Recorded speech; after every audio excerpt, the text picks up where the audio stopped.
Deus fala no capítulo 2, no versículo 9, And God speaks in chapter 2, verse 9, de que a última casa that the last house teria uma glória that would have a glory maior do que a primeira casa. greater than its past glory. Esta palavra, This word, esta promessa this promise, é para nós, it's for us. é para nossa casa, It's for our é house. para esta igreja It's for aqui. this church. Esta casa This house está cheia is filled da glória de Deus. with the glory of God. Agora presta atenção. But now pay attention. Algumas pessoas cometem um erro com este versículo, Some people commit an error with this text, com esta promessa with this promise, de que a glória da última casa that the glory of the last temple seria maior do que a primeira. that would be greater than the first. Algumas pessoas acham Some people think que Deus está falando de glória de geração em geração, that God is speaking of a glory that passes from generation to de generation. que de repente a minha geração vai ser melhor do que a geração do meu pai, That perhaps my generation will be better than my father's ou que generation. a geração do meu pai vai ser melhor do que a geração do meu avô, Or perhaps the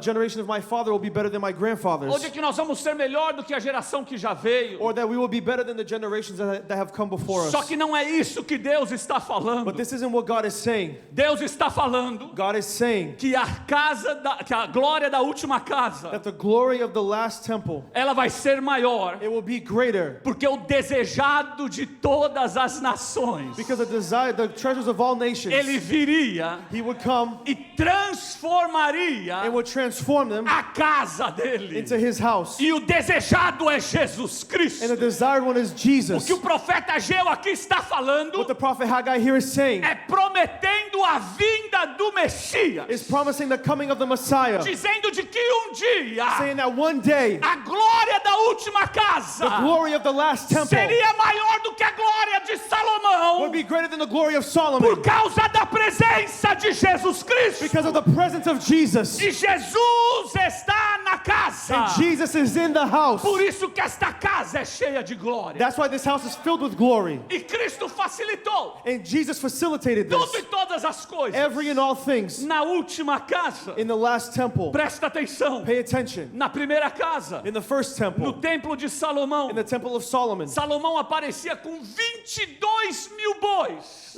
he appeared with 22,000 oxen. Ele aparecia com 120 mil ovelhas He came with 120,000 sheep para sacrificar a Deus. to sacrifice them to God. Isso na primeira casa. This is in the first temple. Na última casa, In the last temple, cordeiro one sacrificado. lamb was sacrificed. O cordeiro de Deus The Lamb of sacrificado. God. Será que você pode levantar a tua mão? Could you lift your hands? Que você não precisa trazer nenhum boi aqui neste lugar. That you don't have to bring a bull here. Nenhuma ovelha aqui neste You don't have lugar. to bring a lamb, Nenhum gato e nenhum cachorro. nor a cat, nor Porque Jesus dog. Cristo já morreu por nós. Because Jesus already died Olha for como é us. que Jesus facilitou para nós. Look at how Jesus Na facilitated for primeira us. casa, In the first temple, tinha glória, there was glory, tinha fogo, there was fire, tinha sacrifício, there was sacrifice, mas tinha também a lei. but there was also the law. E a lei não permitia que todos os sacerdotes entrassem And the law would not permit all priests to go into the temple. na casa de Deus. In the house of God, Na última casa in the last house, também tem glória, there is also glory. tem fogo do Espírito Santo, There is the fire of the Holy Spirit. também tem sacrifício. There is also sacrifice. Mas em vez da lei tem a graça de Jesus Cristo, But instead of the law, we have the grace of Jesus que nos Christ dá livre acesso that gives us free à access glória do Pai. to the glory of the Father. Será que você pode levantar a sua mão por alguns segundos Could you lift your hands for a few moments e agradecer a Deus and thank the Lord de que nós temos acesso that we have access à glória de Deus? to the glory of God?